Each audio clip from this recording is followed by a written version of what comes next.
Hello, my name's Mario and I'm the inventor of the SafeBridge roofing system.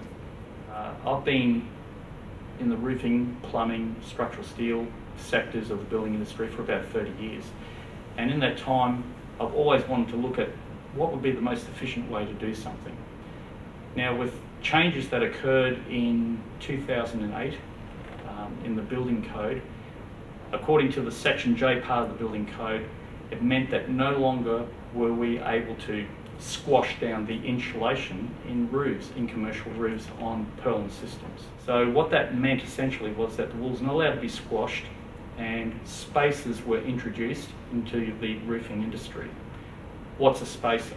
Well, a spacer was either a metal bracket or sometimes pieces of wood or even foam, and they sat on top of the purlin and they only squashed a small part of the insulation, but it raised the roof sheeting off the purlin.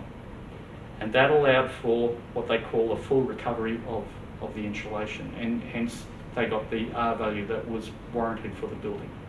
I thought that that wasn't a very efficient way, if you like, of doing things.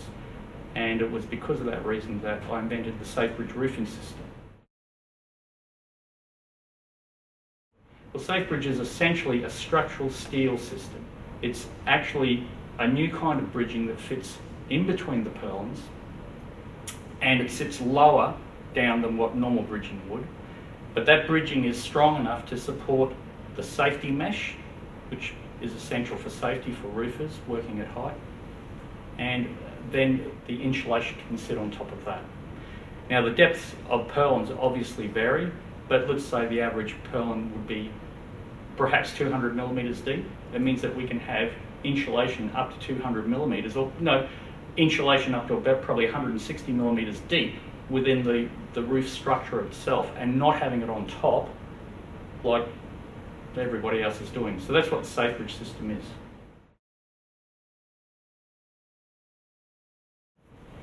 Well, for the roofer, there's a lot of advantages.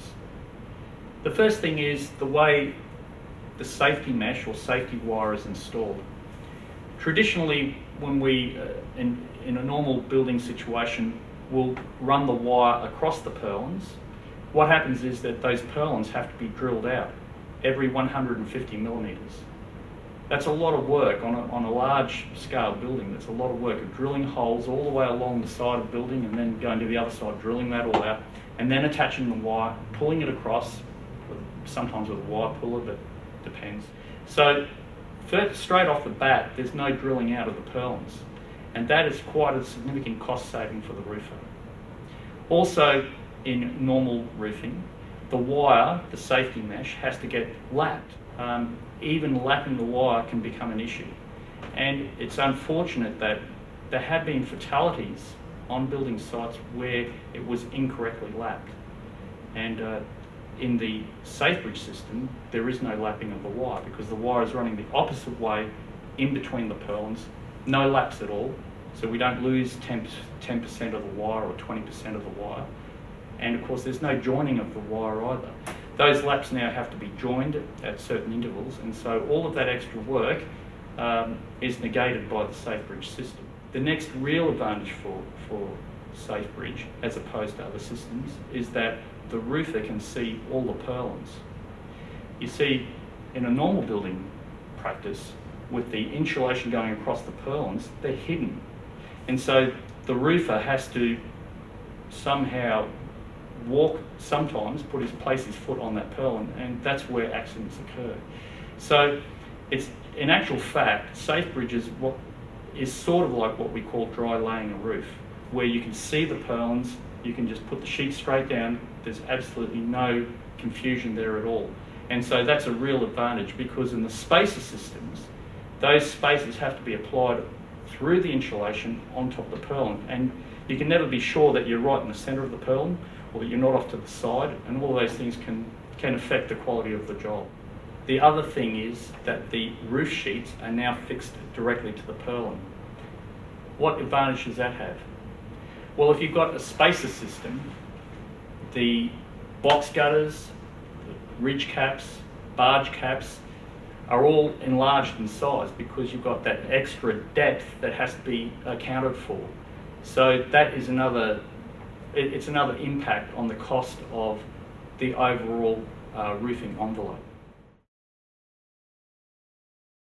There's over 20 different details that we've put on the website. It helps with architects and even engineers to understand how the SafeBridge system works. There's also the work method statements that we've developed as well, including the use of EWPs for the access for the riggers. All of these things are helping with compliance on site for the contractor, for the workers. And with all of those detail sheets that we have, it leaves everyone in no doubt how the system should be used. And we've done it in a way that's going to make it as efficient as possible on site, and that's something for everyone. SafeBridge is only being developed and being used under the Metrol banner. So you can only get SafeBridge from Metrol as far as the purlins go.